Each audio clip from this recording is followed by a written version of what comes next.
another bowl, bearing the stains of an ancient blood offering.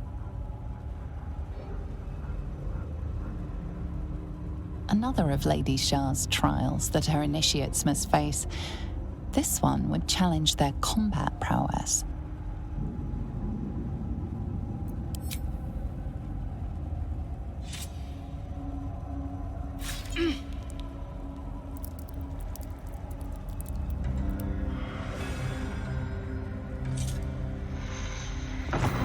Teaches us that we are our own worst enemy much of the time.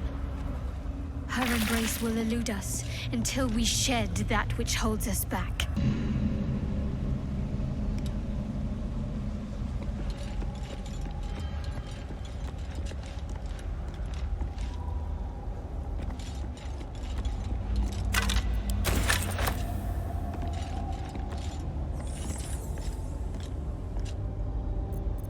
Mustn't let anyone see.